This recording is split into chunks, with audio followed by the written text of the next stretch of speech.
Good afternoon and welcome to Sunshine Report. My name is Remy Allen.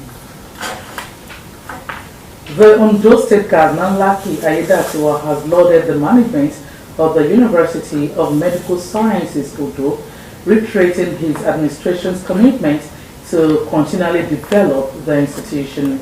The governor at the 5th convocation ceremony of the tertiary institution in Ondo charged the graduates to deploy the skills and knowledge acquired to changing the world.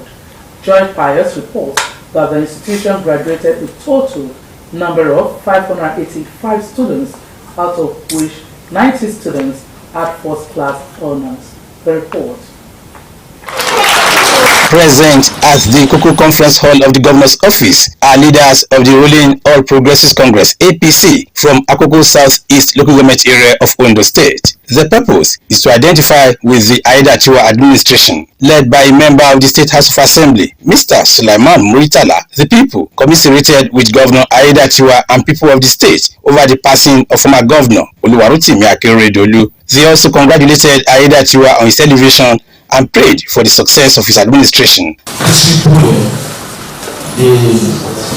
they say what they want to do, and they believe in the right course of things to follow.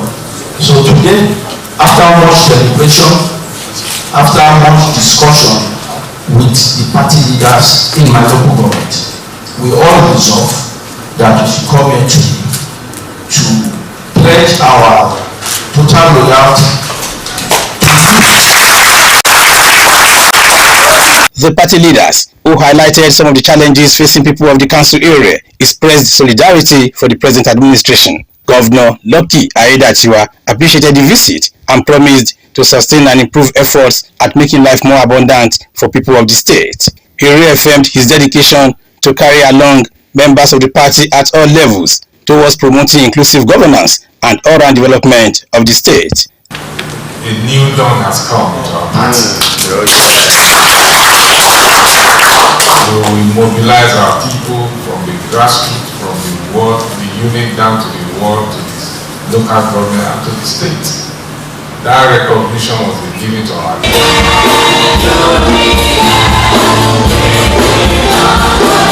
The Pro-Chancellor and Chairman, Governing Council of the University, Professor Ayodele Arowojolu, acknowledged the support and commitment of all stakeholders to the success stories of the university and the efforts of the Governing Council at upholding the vision of the Founding Fathers. It is important to note that the Ondo State government and prudent management of the internally generated revenue of the university, the institution has developed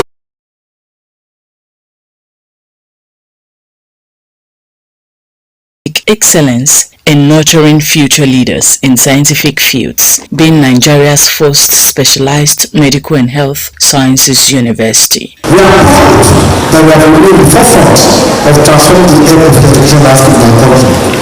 This ceremony, where the first set of physicians ever produced on the soil of Ondo State, along with many other highly promising people graduating, is evident to the The convocation lecture, titled Building Resilience, Nurturing Creativity and Thriving in Challenging Times, the guest lecturer, Kola Olugbodi, encouraged the graduating students to be creative and think big to cope with all challenges in life. Promise yourself that I want to stand out. I want to make a meaning of my life. I'm going to build on the education I've learned here to do so.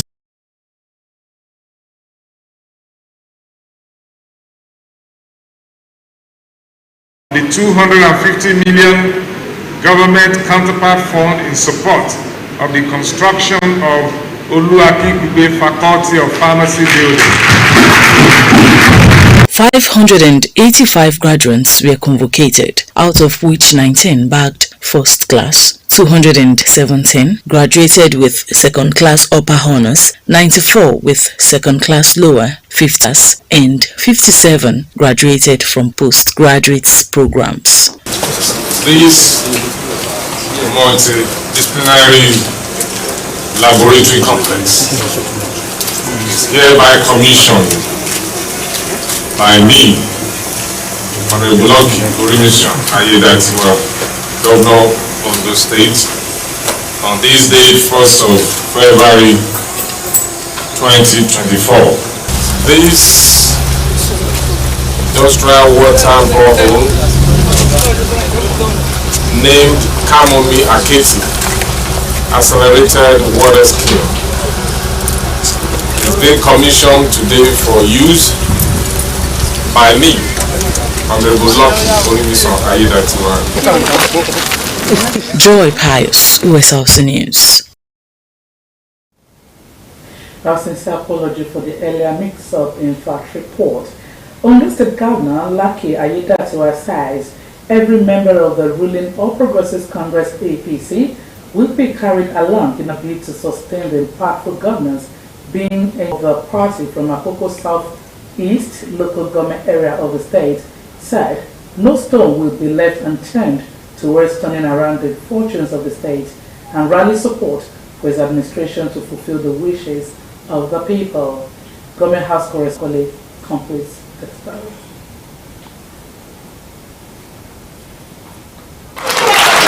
Present at the Kuku Conference Hall of the Governor's Office are leaders of the ruling All Progressives Congress APC from Akoko South East local government area of Ondo State. The purpose is to identify with the Ayedatiwa administration, led by a member of the State House of Assembly, Mr. Sulaiman Muritala. The people commiserated with Governor Ayedatiwa and people of the state over the passing of former Governor Oluwarotimi Akeredolu. They also congratulated Ayedatiwa on his elevation and prayed for the success of his administration. These people, they say what they want to do, and they believe in the right course of things to follow. So today, after much deliberation, much discussion with the party leaders in my local government, we all resolve that we should come here today to pledge our total loyalty. The party leaders, who highlighted some of the challenges facing people of the council area, expressed solidarity for the present administration. Governor Lucky Ayedatiwa appreciated the visit and promised to sustain and improve efforts.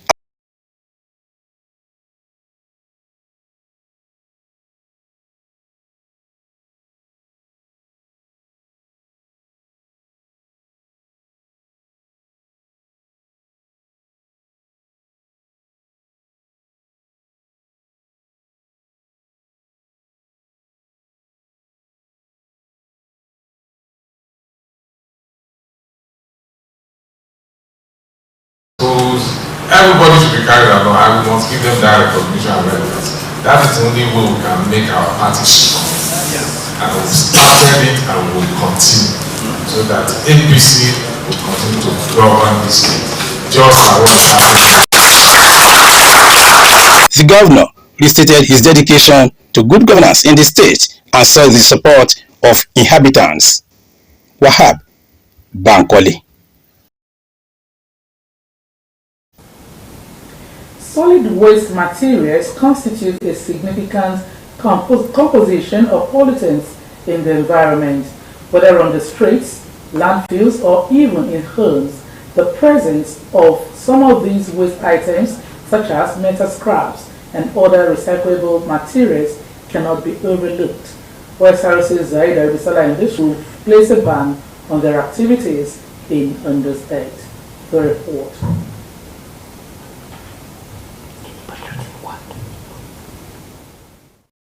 It is a daily task for Ibrahim and his colleagues, who are scavengers on the lookout for items worth their fancy.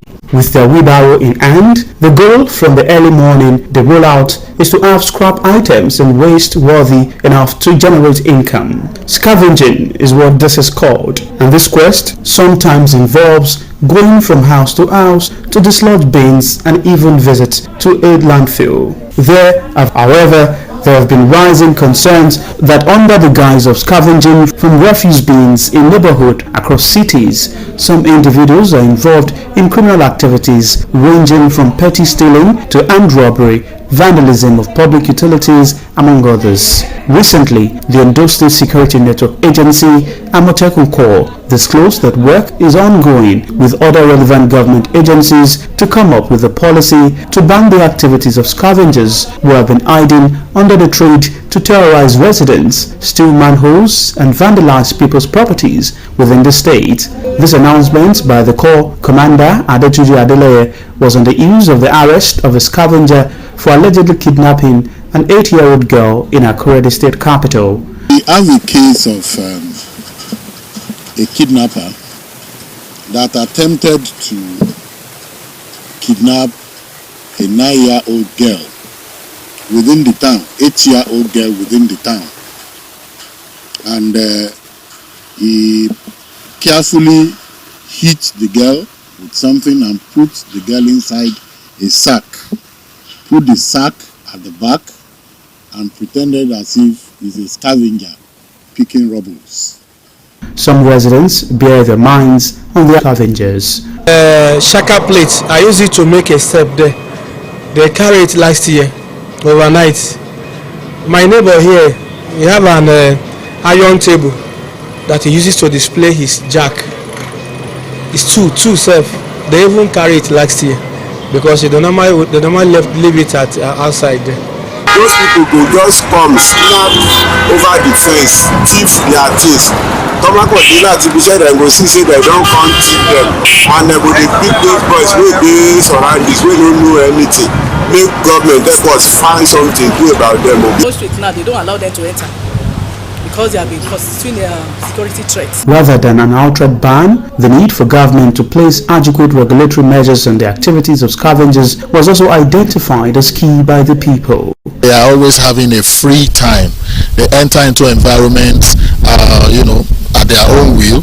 They pick items here and there, and they scavenge for materials. One is not saying that, but there should be a law guiding them and restricting them from entering into environments, because much has been said that apart from that, things that they take around as materials, they do other havocs. There should be an act of the state parliament to that effect, and it should also be passed at every local government Department, Management Department, and Financial Policy Regulations Department.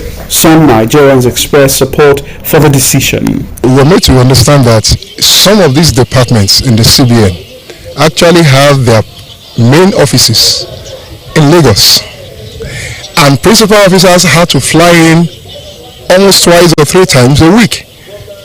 That increases cost of running such an office. So why don't we have them on ground there, so that we can save some cost, more so looking at the state of the economy. So I think if government haven't taken that decision and we listen to the reasons why such decision was taken, then we can rationalize it out, and I think government has every right to do that. For example, for FAAN, major bulk of their operations are in Lagos, and then people will have to come down every time they are needed, mostly to almost every week. So a move was also followed by outcry from some Nigerians and groups including the Northern Senators Forum, which said biases, political sentiments, and ethnic consideration for national development are identified as key by some Nigerians. If it is being relocated back to Lagos, I don't think there is anything bad in it, as long as we have we have to be trying. That will cause a lot of resources, but as I have said, a lot of things we tend to attach, ethnic sentiment, religious sentiment into it. And according to reports, at least 1,500 staff members of the Central Bank of Nigeria are affected by the relocation. Sahira Ribisala, Osrc News.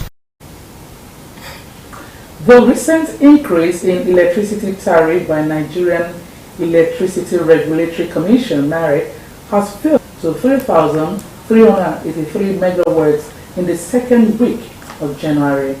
Every power station, the nation's largest power plant,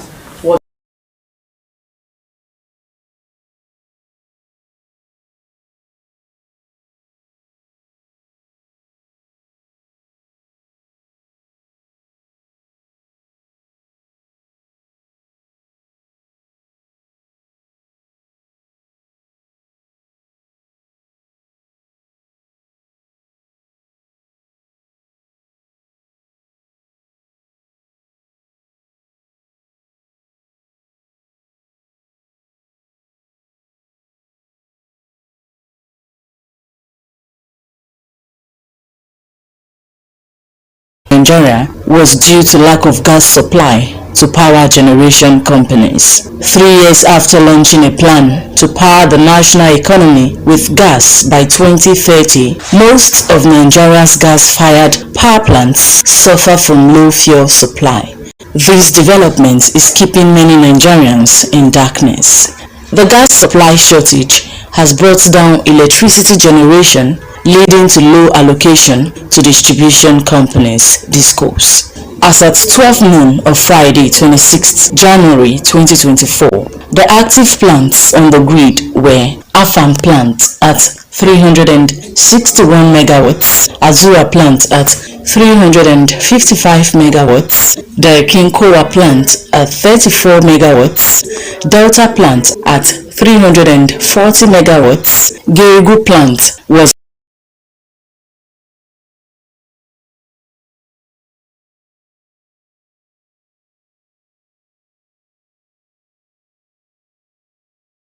$62.9 megawatts, Olorun-Sogo NIPP at 110.3 megawatts, Omotosho at 60.60 megawatts, Shiroro plant at 295.48 megawatts, and Trans-Amadi at 51.1 megawatts. However, Egbin megawatts, Ibom megawatts, Jeba megawatts, Udupani megawatts, Opai megawatts, Saple megawatts, Riverside IPP megawatts, Paras Energy, Omok all read zero as at the period. Reacting to the drop in power generation, energy experts Tunji Light Ariyomo blamed the development on the failure of the federal government to follow through on the decentralization of power administration in the country. The TCN, that's the Transmission Company of Nigeria, has explained that the low supply across the country is traceable to shortage of gas. So that's a different issue altogether, shortage of gas. But then, even shortage of gas is something we should be able to anticipate as thinking people and then come up with a program to address shortages. And so those are the questions, the critical questions we need to ask ourselves. But the challenges of the power sector is actually bigger than the collapse. The collapse that you are witnessing, the shortages, SQs that we are providing are simply symptoms. Igbokoda, Ubunla, so on could be addressed better by a regulatory commission operational in those localities. And those ones will be